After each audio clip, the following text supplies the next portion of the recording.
Taarifa ya habari. Karagwe, Desemba 21, 2025. Askofu wa Kanisa la Kiinjili la Kilutheri Tanzania, Dayosisi ya Karagwe, Askofu Dkt. Benson Bagonza, amesema kuwa taifa la Tanzania linahitaji maridhiano ya kweli ili kurejesha amani, umoja na mshikamano wa kitaifa, akisisitiza kuwa taifa haliwezi kuongozwa kwa ujanja. Askofu Bagonza ametoa kauli hiyo Desemba 21, 2025 wakati wa ibada ya ubarikio wa wachungaji wa Dayosisi ya Karagwe iliyofanyika katika usharika wa Lukajange, Kanisa Kuu. Ujumbe huo aliuelekeza kwa Waziri Mkuu wa Jamhuri ya Muungano wa Tanzania, Dkt. Mwigulu Nchemba, kupitia kwa Waziri wa Mambo ya Ndani ya Nchi, George Simbachawene, aliyekuwa mgeni rasmi katika ibada hiyo. Amesema kuwa hakuna anayenufaika na mgawanyiko unaoendelea katika jamii, kwani wote huwa wahanga, hivyo ni muhimu kurejea katika umoja na mshikamano wa kitaifa kama ilivyokuwa awali.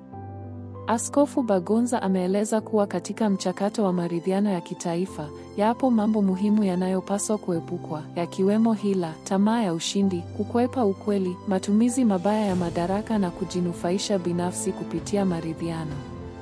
Ameongeza kuwa baba wa taifa aliwahi kuonya kwamba taifa haliwezi kuongozwa kwa ujanja.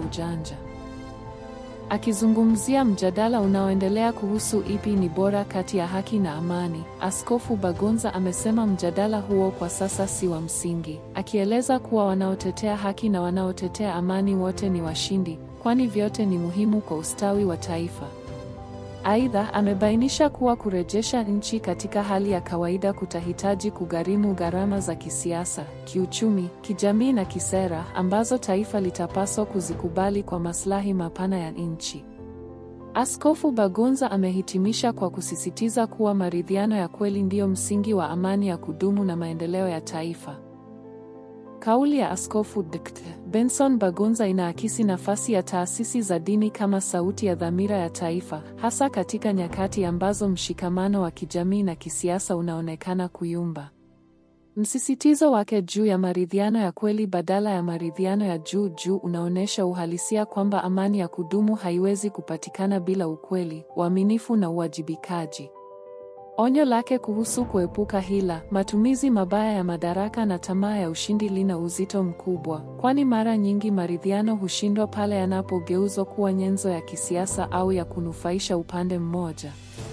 Aidha, hoja yake kwamba mjadala wa haki au amani si wa msingi kwa sasa inalenga kuhimiza taifa litazame lengo kubwa zaidi la umoja, badala ya kujigawa katika misimamo inayozidisha mpasuko.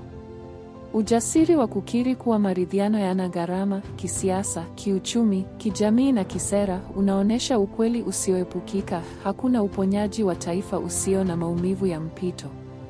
Kukubali gharama hizo ni hatua ya ukomavu wa kitaifa.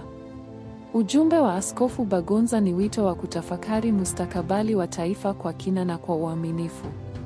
Unakumbusha kuwa amani ya kweli haijengwi kwa ujanja, bali kwa maridhiano ya dhati yanayojengwa juu ya ukweli, haki na upendo wa taifa.